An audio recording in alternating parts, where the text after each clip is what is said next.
Welcome to the Putting Your Business on the Map podcast. I'm your podcast host, Landon Blake, a land surveyor living and working in Central California. Happy to have you here. Let's go ahead and dive right into today's episode. The title of today's episode is Creating an Effective Profit Sharing Program for Your Surveying and Mapping Business. I want to let you guys know right off the bat here, right off the top, that we have not been able to profit share yet at RH. We're a little into our fourth year, and we haven't had the opportunity to do that yet. I hope we get to do it this year. We'll see. So I'm just telling you that because I don't want to feel like a huge hypocrite. So I haven't been able to profit share yet. We haven't been able to do that yet. We want to be able to do that. Why we haven't been able to profit share would be an interesting question for another episode. But yeah, we've had some challenges. I personally made some mistakes as the leader of the company our first 4 years, and we've been putting a lot of money back into the business. We've been buying equipment and growing the business and training our folks, and we've been able to do most of that without debt. So, but there is a balance between growth and profitability, and we're going to grow a little slower now, I think, and try and have a little more profit. And the goal is to share that with our folks. So I just wanted to let you know I haven't done that yet. We do, however, at RH have a written profit sharing program, which I think is unique, and I'm very proud of it. I think my partners are proud of it, and we will follow that written plan when we finally get to profit share. So it is something we've thought a lot about. We've designed a plan, a program, profit sharing program. Sure, we'll get tweaked as we actually profit share and learn from that experience of actually doing it. But I will tell you that I've worked at, I don't know, half a dozen or so different companies over the years because I'm a hothead, and so I end up getting fired. So I'm also working on trying not to be as much of a hothead. But one consequence of being a hothead is I've worked at a few different places, and almost all of those had some type of profit sharing. So I've seen different kinds of profit sharing programs and how they worked. And I've thought about this a lot. So I don't have silver bullet solutions here. I'm not going to tell you I have all the answers because I don't, but I will give you some things you can think about if you're going to attempt a profit sharing program. And yeah, that's the main goal, is to just give you some things that you might consider if you haven't done that and you want to start a profit sharing program for your survey business, or if you already have a program but you don't feel like it's effective and you're thinking about how you might tweak it or change it. So I'll give you some things you can think about. So before I get too far, let me just kind of give you an overview of what we're going to do. I'm going to give you kind of a story. It's a true story. Real life happened to me. It's a profit sharing story. So I'll share that with you. Then we'll talk about why do I think the design and implementation of profit sharing for your small business is so important. We'll talk about how do you implement a profit sharing program. What are the things you have to figure out, and just a couple, 2 or 3 closing thoughts, things to consider at the end of the episode here. So what are we not talking about? Not going to talk about in this episode if you should or shouldn't profit share. So I assume in this episode that you have already made the decision that you want to profit share, and now you're just trying to figure out how to do that. So that is an interesting question all on its own, if you want to profit share or not. I don't think it's ever been a question for my partners and I. We've always known that we wanted to do that, but not all businesses do. So we're not going to talk about if you should or shouldn't profit share. We're not going to talk about how much you should profit share. Again, I think that's very fact specific. It's very specific to the business. So we're not going to talk about should it be all your profit, a portion of your profit, how much, should it be 20% of your profit or 80%? We're not going to talk about any of that. And then we're also not going to talk about the laws, regulations, and tax implications of profit sharing. If you want to learn about that, talk to your certified public accountant or your lawyer, business lawyer, either one of those. All right, so let's begin with a story from my career. This is about the middle of my survey career, I think. And I had taken a job as a what I call a mapping department manager at a mid-sized civil survey business. So this wasn't small. It wasn't 10 people, but it wasn't huge. It wasn't 500 people, so it was mid-size. And I was pretty excited. I got a pretty large raise, which was one of the reasons why I took the job. When I say large, I mean like it was over $20 an hour raise. It was a huge raise. And I was salary at my previous position, so I kind of knew how that worked. And the job paid well. So at the time, this is, I don't know, 10 years ago maybe. It paid over $100K a year. So that was good money for me. And like I said, it was significantly more than I made at the previous job I was at. But I took the job, and I put in a lot of uncompensated overtime as a salaried employee and a manager. So I don't think I ever worked less than 70 hours a week. So it was 70 to 85 hours every week, way too much. I was building a department, and that's hard. And after a year or two, it became pretty apparent that it wasn't going to work out, that I wasn't going to be able to keep working there. And it's not that it was a bad place. It wasn't a bad place. I actually really liked the one of the principals there. Deeply respected him, and he taught me some valuable lessons about how to be a manager. But it became apparent that just because of some internal politics and differences in my management style and the management style of the existing principals, that I wasn't going to be able to keep working in that role.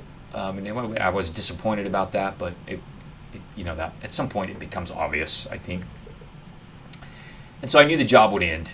Now, when I took the job, one of the things I negotiated was that a certain portion of my compensation would be paid in a profit sharing bonus, and there was actually a formula for that. So most of the folks at my level in the company or higher,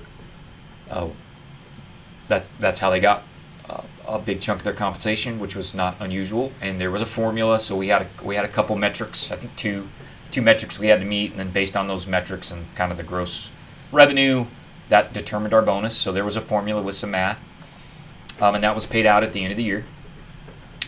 And this was a significant portion of my compensation at this particular place. So I don't know, it was 20 to 25%. It was a huge amount. So it was not a small amount. So anyways, just the way kind of timing worked, I ended up, having to look for a new job around pretty close to the end of the year, which is when they paid their bonus. And I think I ended up quitting at the end of November, early December. And I knew that there was a risk that they weren't going to pay me my profit sharing for the year.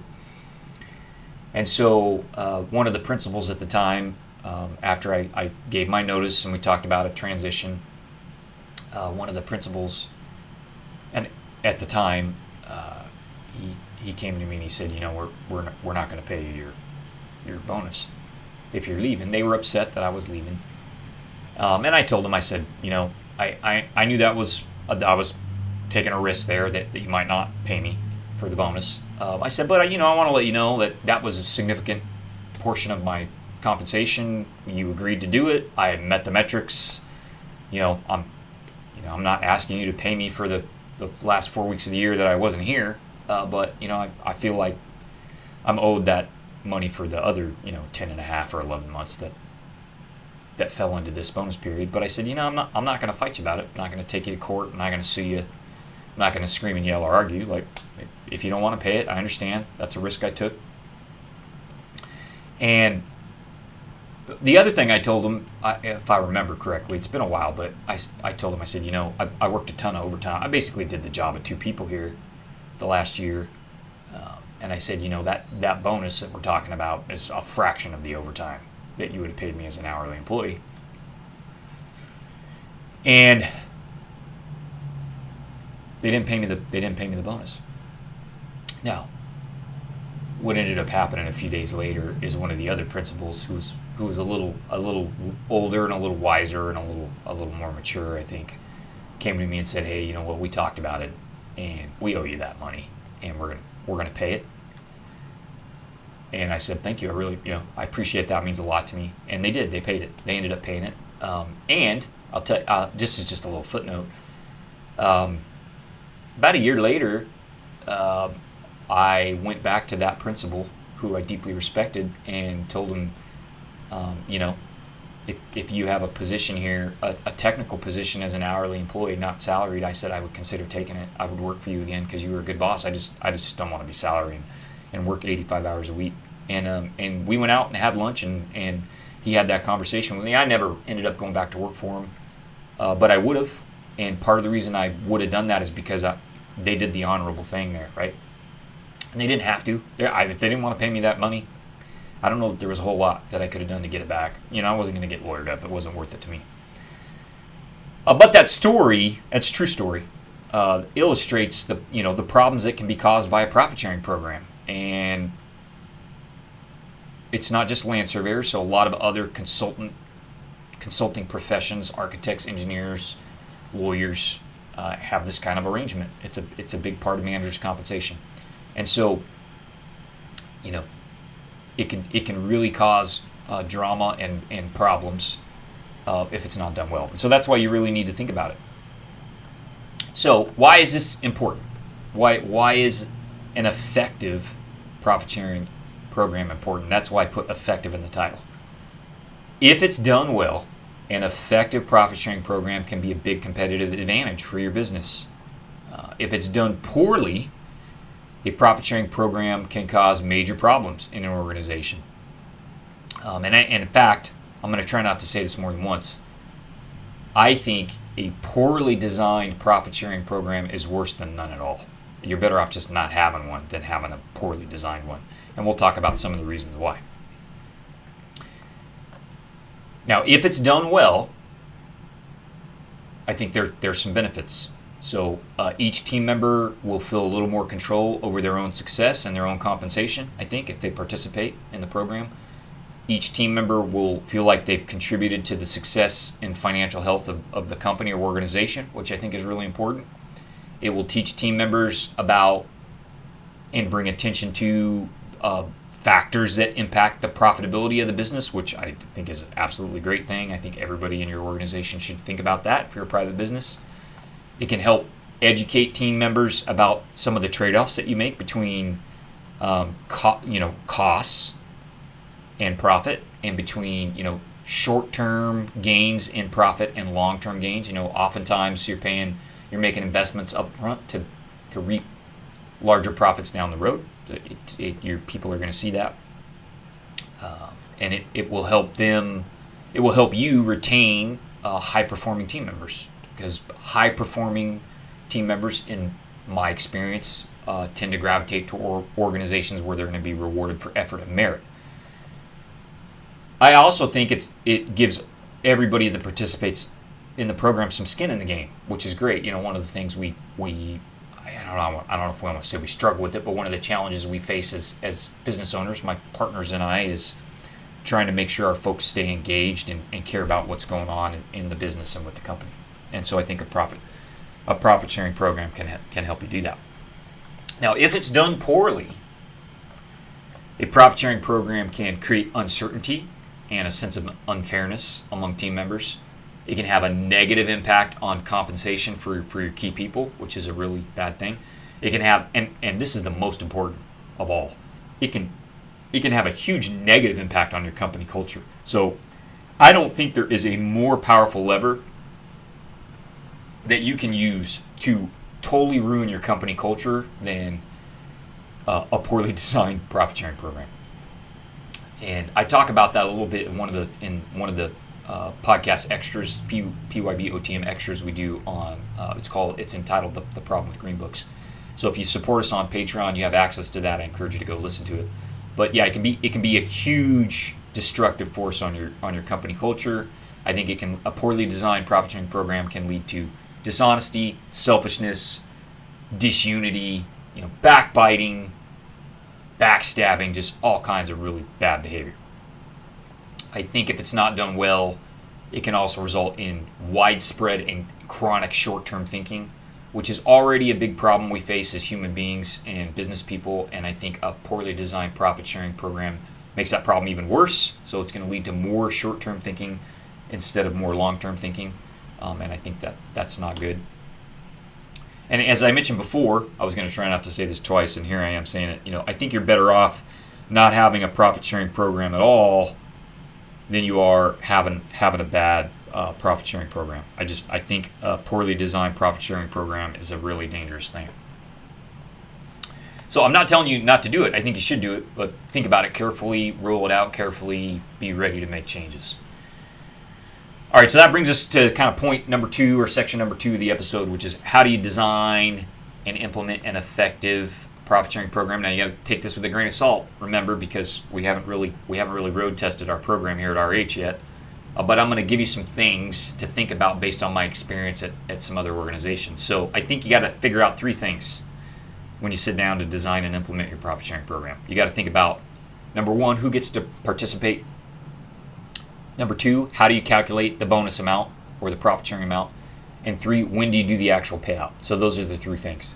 Again, who gets to participate? How do you calculate the bonus amounts? And when do you do the payout? Those are the 3 most important aspects of the profit sharing program, I think. So let's go through those one by one. So here's the first one. Who gets to participate? That's a tough question. Is it everyone? Is it only a select group? If it's a smaller group, how do you decide who gets to, who gets to be included in that group? Does everybody in the program participate at the same level? Or do folks participate at different levels based on their experience or length of time with the company? So there's all kinds of things to consider here. Do you treat part-time people differently than full-time? Do you treat hourly people different than salary? Do you consider length of employment? Do you consider their skill level and experience? Do you consider the contributions individuals or teams are making to the company's success and profitability? Do you think about the working conditions that they deal with? Do you pay your field surveyors more because they're not in air-conditioned office with a snack bar and a high-speed internet connection? And I'm not going to answer all those questions for you. I don't know. I don't know the answer, and I think the answer is different for every organization. The answer to all those questions.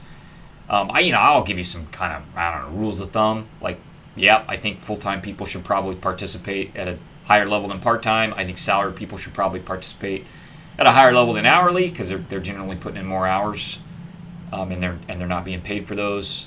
Certainly I think makes sense to me. Somebody that contributes more or has been with the company longer might be reasonable for them to participate at a higher level. So you got to think about all that. I can tell you the way our program is designed, everybody participates or will participate. So we don't have a select group, but people participate at different levels. And full-time people participate at a higher level than part-time. Salaried people participate at a higher level than full-time hourly people. And this is we'll talk about this in another episode. But at my company, only the principals are salary. Everybody else is hourly. We designed it that way in the beginning because we didn't want to take advantage of our workers.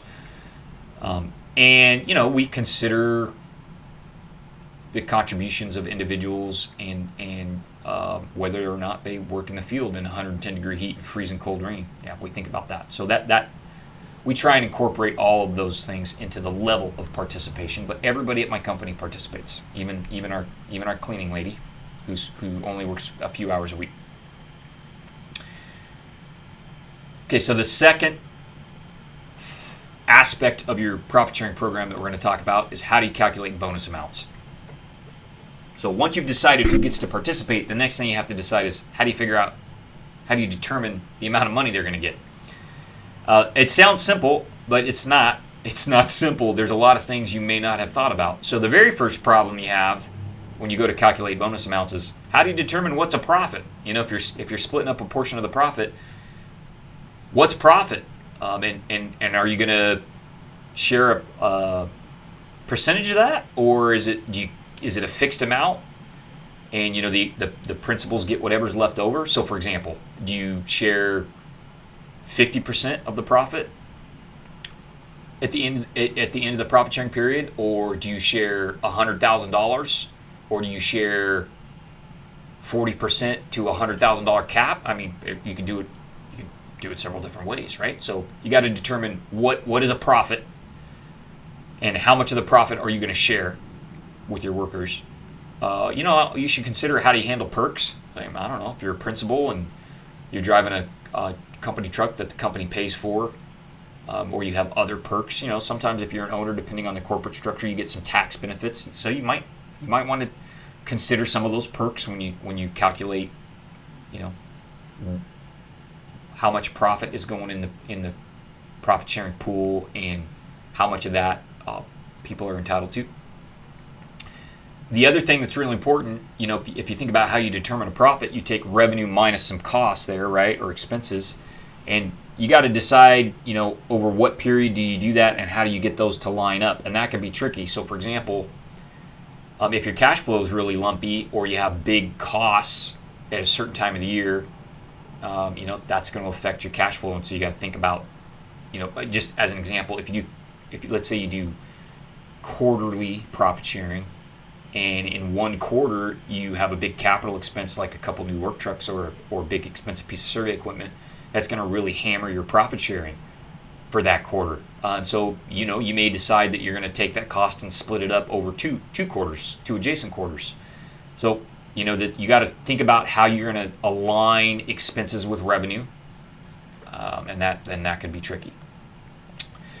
The other thing you need to do, so after you determine how do we figure out what's profit in every profit sharing period, then you got to create a formula, right, to figure out what each person gets. If you're going to have people participate at different levels, which is what we will do in our profit sharing program. So if everybody participates at the same level, then you can just write checks, but that's not how most companies do it. So you have to figure out some mechanism, some formula to determine what every person's bonus is going to be. Now, I know some companies I worked at, the principals sit in a room and they decide how much they like you the week they're writing bonus checks. I don't think that's a great system. I think that kind of subjective system causes problems. I'm going to talk about that in an extra. We'll do that for our Patreon supporters. So I think you should use a formula. I don't think it should be 100% subjective. And then the other thing you got to figure out is, there's some trade-offs between how broad your profit sharing scope is and how narrow it is when you're creating your formula to determine bonus amounts. Now that sounds it's a little complicated, so let me explain what I mean there. So when I talk about profit sharing scope, that means how large is the team or business unit that's going to be used to measure performance for the purposes of profit sharing. And that could be, do you determine the amount of profit based on a business unit, like a team or an office location?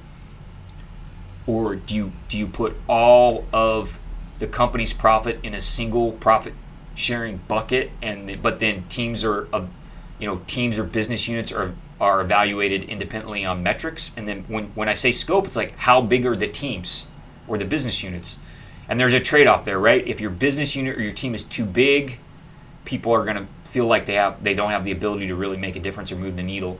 If your team is too small, people will feel like they can really move the needle, but then you might not get enough collaboration between the teams internal to your company there. That's a trade-off. There's no way around it. Now, there's some hacks, maybe some workarounds. What you might do is say, we're going to take a portion of your bonus and we're going to calculate that based on your individual performance or the performance of a small team, but we're also going to calculate some of your bonus based on how the overall organization does, because we want teams and business units working together. And I've seen it both ways. I've seen it where your bonus is based on the profit of the organization as a whole, and there's really not any individual or team metrics. And then I've seen other companies where it's all about your team's individual performance. I'm sorry, let me reword that. It's all about your team's performance or your business unit's performance, and not about how the company does as a whole. And I've seen both extremes, and there's problems with both extremes, so you got to think that through. Now, I would tell you, if you're going to make an error there, err on the side of being too broad in your profit sharing scope. In other words, don't base your bonus amounts on a profit sharing scope that's too narrow. In other words, just the individual or too small of a team or business unit, because that's going to start to create a lot of those really corrosive culture effects that I talked about. You have teams that are backstabbing and playing politics and just doing crazy stuff to juice their numbers. So I would I'd rather you err on the side of having your profit sharing scope be too broad when you calculate bonus amounts than too narrow. Now, the other thing I would tell you is if you're dealing with another possible workaround or hack is if you're dealing with a low-level team member, maybe it's a technical person that doesn't manage, you might focus more of their bonus on their individual performance or the performance of their team or, sorry about that siren, their team or small business unit. If it's a high-level employee like a mid-level manager or senior manager, you might, for those people, focus more on the performance of the organization as a whole, because see, those are the people that really have the power to share resources and workload. So it's just something to think about. All right, the last thing I want to talk about when it comes to how do you calculate bonus amounts is, you got to be very careful with metrics. Metrics sound easy in theory, and people like them. When I say a metric, that's some kind of performance indicator that you can measure. And one of the PYB OTM extras, I talk about the two commonly used metrics, which is utilization rate and what's the other one now? I can't remember. Utilization rate and performance on project budgets. So metrics sound easy in theory. They seem fair, right? Like you're taking out any room for bias or bad judgment. But metrics in practice are hard. There's a whole book. I'll try and remember to have Carly link to it in the show notes. There's a whole book called The Tyranny of Metrics. Metrics are hard in practice. You got to think about if you're going to use a metric in your bonus calculation formula, you have to ask some important questions about the metric. Can it be measured? Can it be measured accurately? Because those are two different questions. And is there a direct connection to profit? I don't know how much good it does to measure something that isn't contributing to profitability in your formula to calculate the amount of a profit sharing bonus. So you have to ask all those questions. Metrics can be gamed, especially under high pressure. I think that's one of the reasons you have to be careful with them. I remember when I was in elementary school, one of the teachers had this bright idea that he was going to pay us to pick up trash on our recess, and I don't know, he was giving us 25 cents a piece of trash, chip bag or a sandwich bag or a cup or a bottle. And it didn't take very long for some of the kids figured out they could go around the corner to another trash can and just pull trash out of that trash can and then get paid the bounty. So that wasn't an effective metric, was it, without the right kind of supervision? So you have to be careful. I think, the Wells Fargo accounting scandal that we recently had is another example of where metrics can cause problems. People at Wells Fargo were under some real pressure to open new accounts. And what happened is they started to open fake accounts or accounts that customers didn't ask for to meet the metric. And that ended up being a pretty big scandal. Maybe if I remember, we'll try and talk about what happened there in a PYB OTM extra. I think that'd be good. So be careful with metrics. Metrics can be gamed, especially in a high-pressure environment. And by the way, high pressure that's not just people worried about losing their job. It's like high pressure is, if they don't meet the metric, they're going to lose 30% of their salary. That creates a lot of pressure, whether you realize it or not. So there's trade-offs there, right?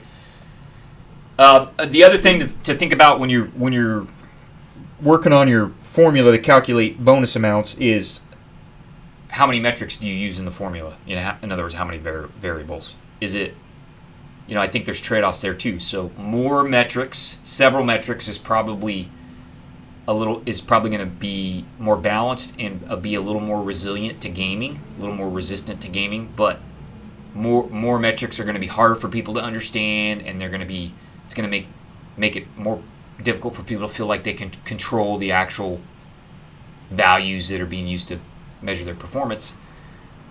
But if you have no metrics at all, I think that means everything's left up to the subjectivity of somebody at your company that's determining the bonus amounts. That's not good, I don't think. And then maybe one metric is also dangerous, because I think one metric is really easy to game. It's really easy to cheat with just one metric, and I don't know what your one metric would be.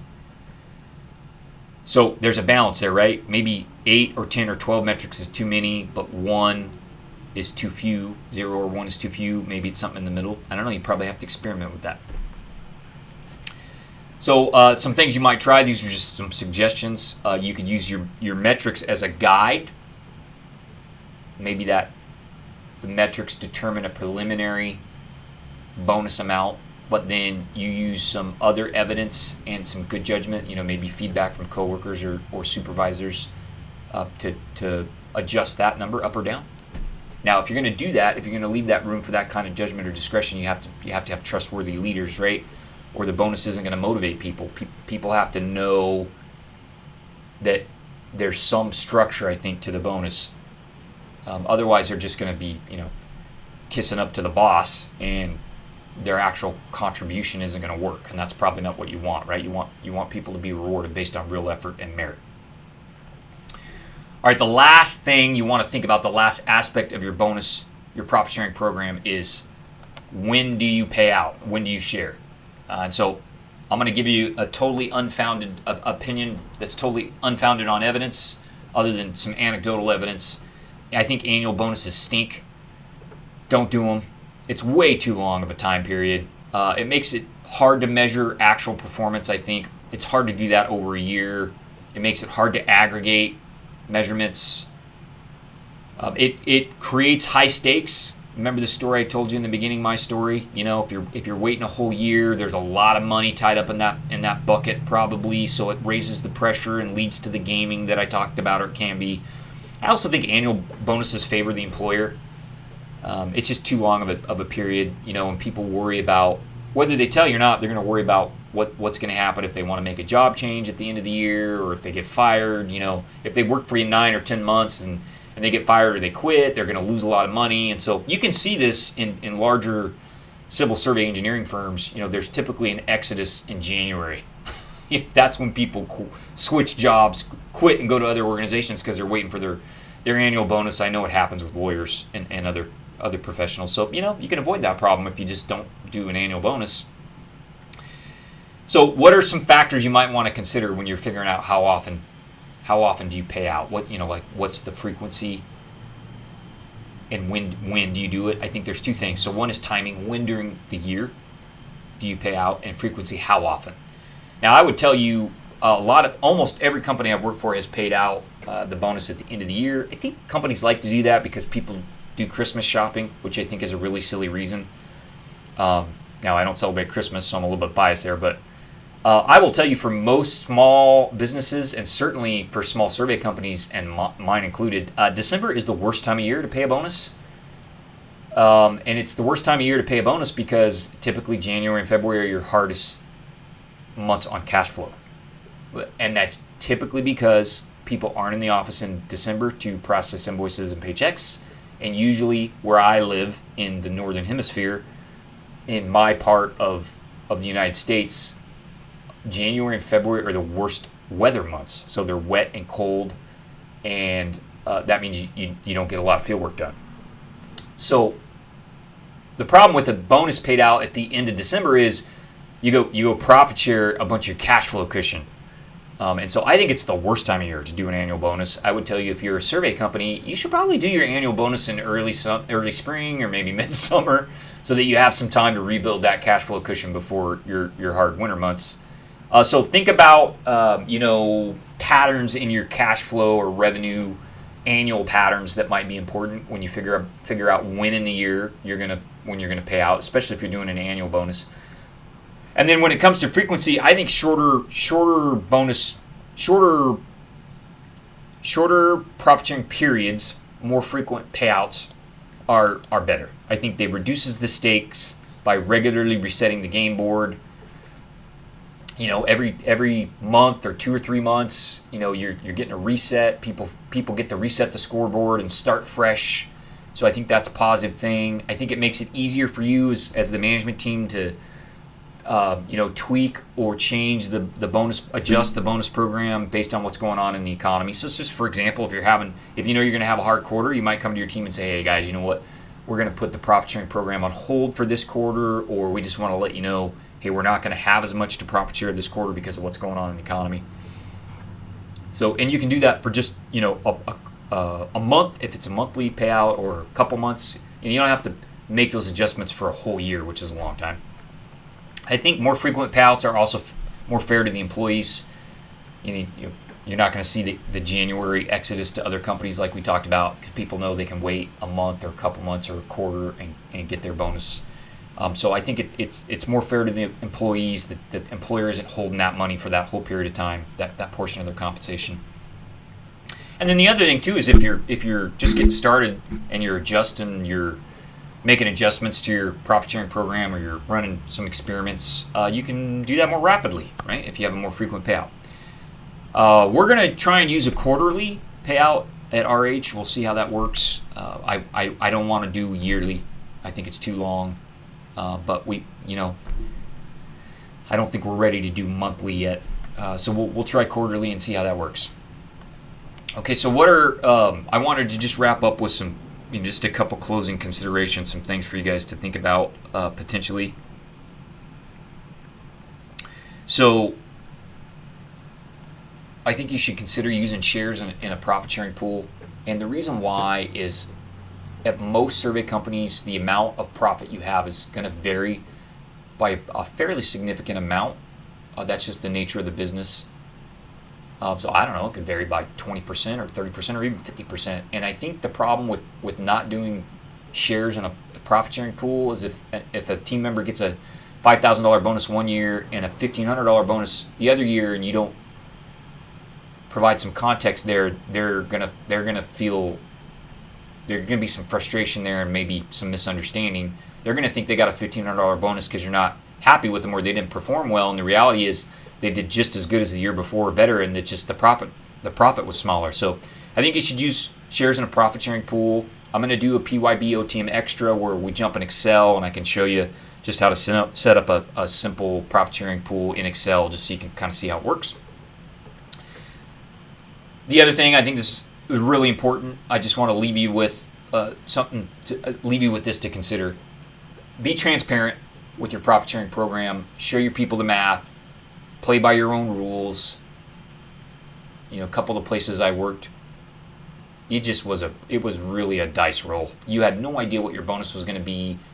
They cut you a check, and the checks weren't bad checks. Sometimes I got $3,000, sometimes I got $8,000.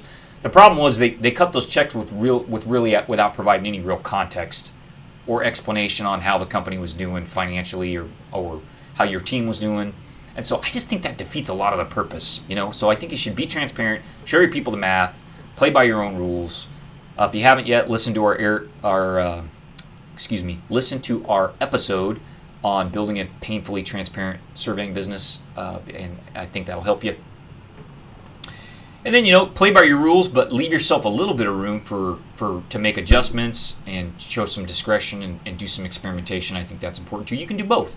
You can have some rules and you can leave some room for discretion. If I remember, I'll try and show you how you might leave room for a little bit of discretion for your management team on the calculation of bonuses when I show you the example of the bonus pool, shares in the bonus pool in Excel.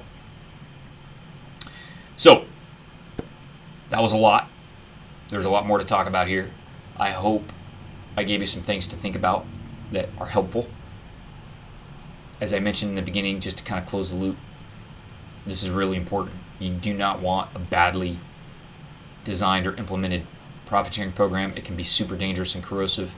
You want to get this right. There's a lot of questions you have to answer. And I would encourage you to talk to your team. If you don't have a profit sharing program, talk to your team about how you might do that. Talk with them about these questions. Get their feedback. If you have a profit sharing program but you're not happy with it, have the same conversation with your team. Ask them how they think it could be improved. Bring up some of these issues and questions and get some feedback. And I would love to hear from you if you have a profit sharing program. And I'd love to hear from folks in surveying or civil engineering or architecture or GIS. Let me know how you've handled some of the issues that we've talked about today. I think that would be great. I would love to hear from people and learn from them. So thank you for tuning in, and we'll catch you guys on the next episode. I believe that is going to be episode 14. I believe it's 14, and we're going to talk about why I don't want to buy your survey business from you. So that should be a hoot. That'll be fun times. So I look forward to talking to you guys then. As we wrap up the podcast today, I want to do a couple things. I want to let you guys know where you can find the podcast. And I also want to let you know how you can support the podcast if you've enjoyed it.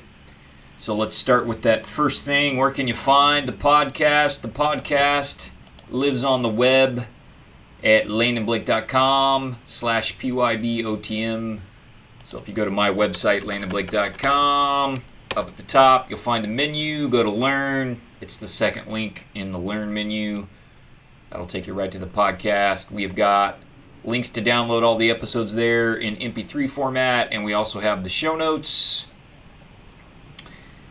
You can also find the podcast on YouTube, youtube.com/PYBOTM. All of the episodes are also uploaded there. We have the podcast on Spotify, so you can find the podcast in all of those places. Second thing, how can you support the podcast? There's a few different ways you can do that. If you'd like to sponsor the podcast, reach out to me with an email, phone call, or text message. We can talk about your job opportunity for senior land surveyors, or if you have a high-quality product or service for land surveyors and mappers, we could also talk about that on the podcast.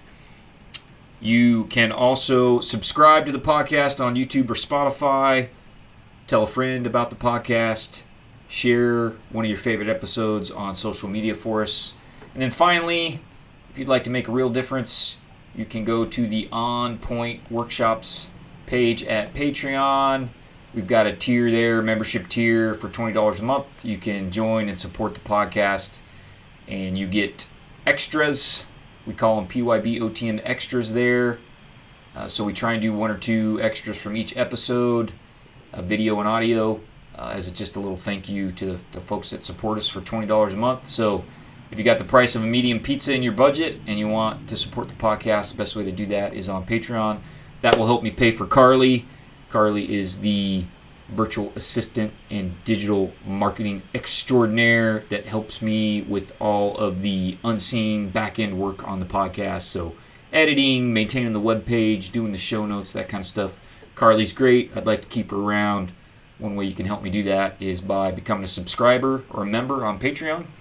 So appreciate everybody that's done that already, and I also appreciate the thank you notes I've gotten from several of you for the podcast. That makes a difference. I know everybody's busy. I appreciate you guys taking some time out of your busy schedule to send a thank you note.